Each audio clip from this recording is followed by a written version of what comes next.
everybody, welcome to Halfbeard's HUD's Heads Up. Today we are looking at Leo's Fortune HD, which came out a couple weeks ago on PC, PS4, I think Xbox One as well. This was originally a mobile game, mobile platformer, that I actually liked, but I didn't play a lot of because I didn't feel it played very well on mobile, just because, you know, platforming with touch controls, fantastic. They've made a console version of it though, and it works pretty well. So I wanted to show it off. Put together by 1337 and Senri, just if you were curious. Published by Tilting Point, and let's get into it. I've played like a half hour. I played through the first world of this, but we're gonna go back to the first world anyways, just because, kind of show off what it looks like. So the basic story here, as we'll see, is that a weird puffball inventor man, this guy. I used to be Leopold the Golden. Leopold the Golden. Leopold the Fortunate. They called me the grand inventor of greatest engineering. It's a good title. I'd like that title. When my fortune was stolen. And that's the premise. I was only... His money was stolen, and now he needs to go get it back. There was trickiness involved. For the thief, I dropped my gold like breadcrumbs. I really like this voice acting. I left in haste with a note to my wife. There's a lot of character to it. Matilda, dearest, I have gone to catch the writing too helps it. Like he's got a very interesting, in addition to having interesting intonation, he's got a specific way of talking, specific kind of vocal patterns that really add a lot of character to what is essentially just like a puffball. Look at him, it's in a puffball. And yeah, here's the gameplay: is it's kind of back and forth, very simple side-scrolling, but there are some devious puzzles put in. Also, I like that. Whenever you kind of surmount a tricky thing, he goes, "Ah, yes! Oh, I didn't think I would get that one done." He has all sorts of little things. So yeah, you got a number of moves here. I can jump, I can float, I can also press X to slam down, kind of like weigh myself down, which is useful for kind of adding weight on a slope to kind of get yourself a bit more give, a bit more speed, that kind of stuff. And a lot of the game is kind of managing these nice, big, long, kind of fast slides and stuff like that. It's interesting. It's very simple, but it's interesting. Music's good, as you can see, very beautiful game. Like it was very nice looking on the mobile platforms as well. I played the Android version of it. It looked quite nice, but this looks even nicer. They've touched up the art assets ever so slightly, and it runs gorgeously, of course. Like 60 frames, no problem. Real nice for that. I wonder how it works. Yeah, like there's again like a lot of little interesting vocal ticks where he's like, as we see this weird diving where he's like, "Oh, I wonder how that works." I like it. I like the character going on here. Move there. Keep going. Yeah. Whee. Get all that stuff. Get over there. What's this now? Yeah. There's not too much to say about it, but it is very charming.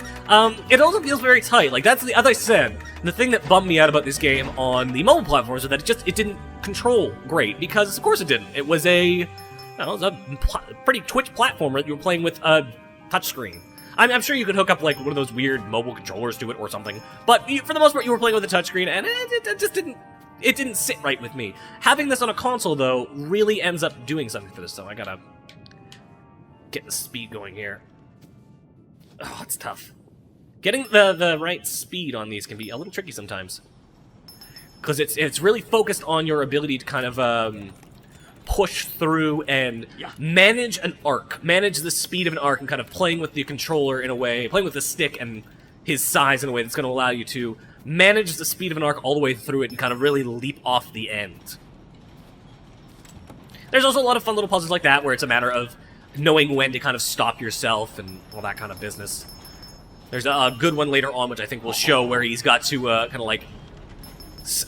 of knock some ping pong ball sort of looking things into a weight, and it's a little tricky and it's kind of interesting. With this one, like I've got to get the momentum going so that I can leap off at the last minute and kind of get like that. Like they're not super devious puzzles, but they're curious, they're interesting, to say the least. I also really like the animation on the puffball. He's got a kind of a, like there's just a little bit of movement to the way his hair goes. Like it works. Again, it's fairly simple, but it works. I feel like it kind of makes sense. It is also worth saying that this game is fairly cheap. It's $7, which I'm sure the mobile version was cheaper. I'm sure the mobile version was like 5 or 3 or whatever. But you know, it's a better version, so not too bad. Gotta get up. Gotta get up. Drop it. Up. Drop it. Oh, why are you not dropping the way I want you to?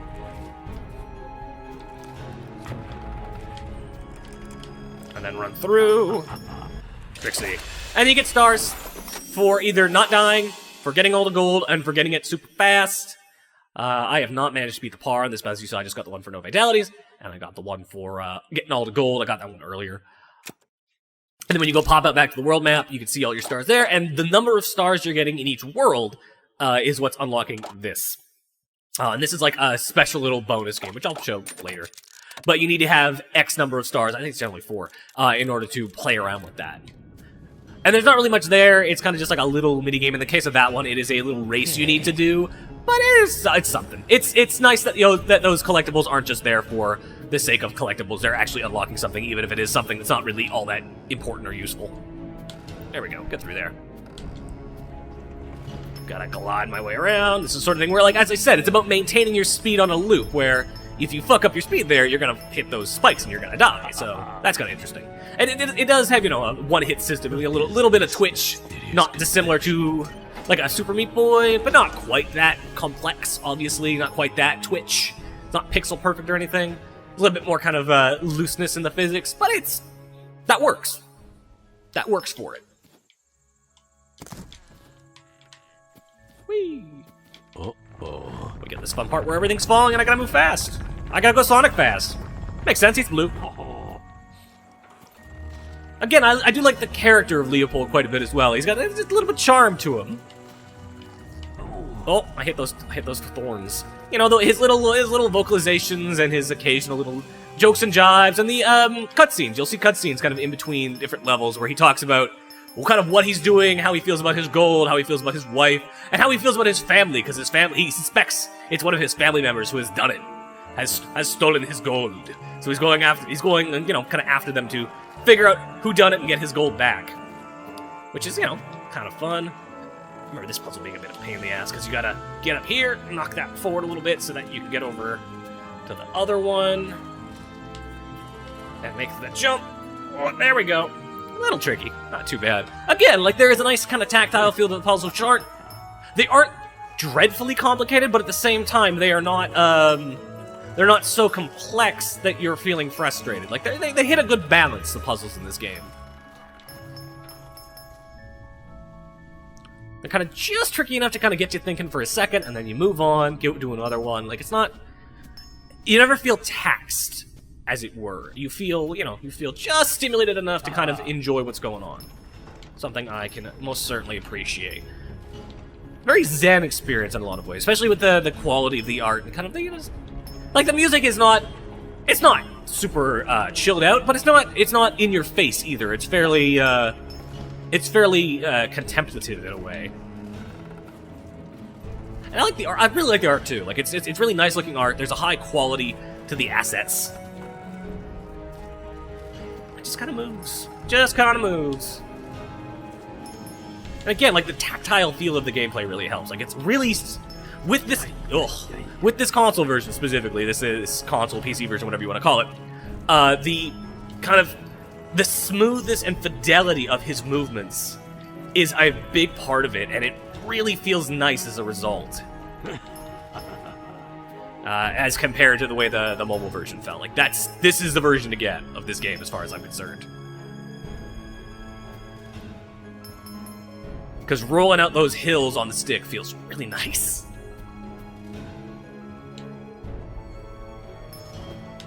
Oh, don't want to miss that last piece of gold. Because I'm obsessive. Always have been, always will be. Gotta try to get some... Oh, almost! No! Damn it. Okay, let's go down here. Get our speed from here. And do it. That's often the way to make it work. Nope, or not that time. Because I didn't hit the hill right. There you go. There you go. That's how that works. Get the gear. That's golden gears. They give you achievements. I don't know if they're used for anything, though, within the game itself. So, there you go. Let's go... Let's do one more level. We'll probably finish this Act 1, maybe play one level of Act 2, and probably call it there. We're not going to play this too long. Before I yeah, look at that face! I paused There's a lot of... to imagine the thief. There's a lot in that Cousin face. Victor was a suspect. His moral compass. I also like this broken clockwork. this storytelling mechanic of having all these pictures on the wall and having the stuff around the pictures kind of exemplify the picture. Pure metal were fierce. I think that's interesting. With no compassion. And Uncle Sergei was the ruthless one, our wolf of the lands. Yeah, I really like the voice But acting. we used to laugh together. Now we had not spoken in years. They're all evil, stealing my money. But despite this pickle of a trap, I followed the gold underground. Alrighty then. I was choiceless, at least momentarily. Now let's move. Go get more gold. Gotta get the cash.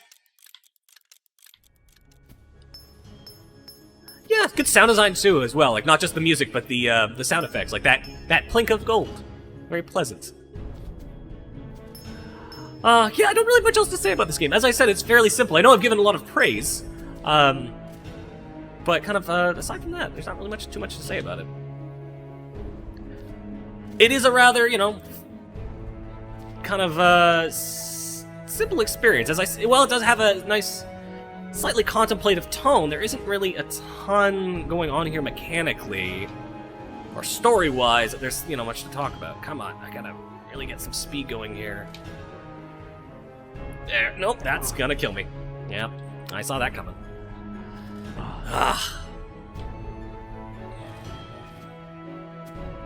Yeah, there's, you know, the jumping can be kind of tricky. Getting the momentum going right is, requires its own sort of thing.